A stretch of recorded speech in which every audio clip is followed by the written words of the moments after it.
22/7 होता है। सभी लोग इसको सिर्फ पढ़ लेते हैं कि 22/7 होता है, लेकिन कैसे 22/7 होता है? अगर उसको पॉइंट में चेंज करते हैं तो 3.14 आगे बढ़ते जाता है, यानी कि एग्जैक्ट वो 22/7 भी नहीं है ना, और एग्जैक्ट वो 3.14 भी नहीं है, लेकिन उसका अप्रॉक्स वैल्यू दिया गया। तो वो होता कैसे है, इसके बारे में अगर हम लोग पढ़ना चाहें तो पढ़ के देखते हैं, समझ के देखते हैं कि आखिर कैसे होता है।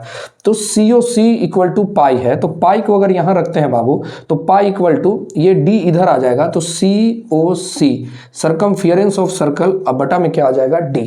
ठीक है, इसको एकदम डिटेल में समझना है, कहीं दिक्कत हो हमको बताइएगा। आज पाई का वैल्यू निकालना हम लोग सीख जाएंगे कि क्यों 22/7 लिखते हैं। तो देखिए क्या है बाबू, ये d है यानी कि हमारा डायमीटर के रूप में है, ठीक है, और ये COC है जो ये सर्कल के रूप में है। तो इस सर्कल को खोला जाए, इस सर्कल को मान लीजिए कि ये सर्कल आपका एक तार का बना हुआ है। सर्कल किसका बना हुआ है? तार का बना हुआ है ना, वो जो तार बांधने वाला होता है उसका छड़ का बना हुआ है। अगर आप उसको खोलते हैं तो इस तरह से खुलेगा, है ना। मान के चलिए कि ये पूरा सर्कल का खुला तार, और ये आपका ये डायमीटर हो गया। तो जानते हैं ये जो आपका डायमीटर है, ये ऐसे ऐसे इसमें कितने डायमीटर सेट हो जाएंगे? 3 डायमीटर। कितने डायमीटर सेट हो जाएंगे?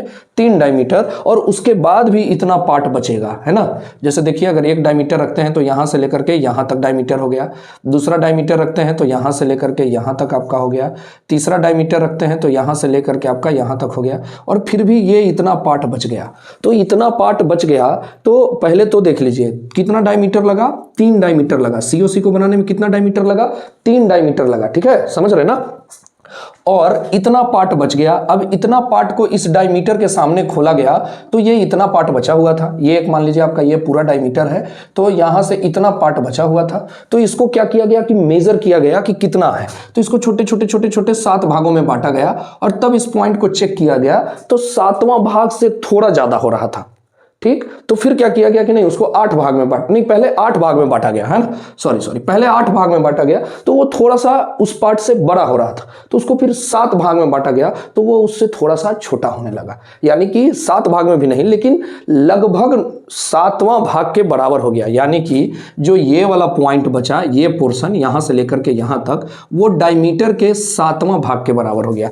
तो और जुट जाएगा कितना? D/7, और बटा में कितना हो गया बाबू? D। ठीक है, तो जब इसको सॉल्व करेंगे पाई इक्वल टू, तो एलसीएम ले लेंगे इसका, तो 7 हो जाएगा, और ये कितना हो जाएगा? 21D और प्लस D, और अपॉन में तो यहाँ पे D है ही। अगर इसको फर्दर सॉल्व करेंगे तो ये हो गया 22D/7 और अपॉन D, तो D से D कैंसिल हो गया। तो पाई का वैल्यू कितना आ गया? 22/7। तो ये देखिए एकदम जबरदस्त पॉइंट कि आज हमने पाई का भी वैल्यू सीख लिया। आप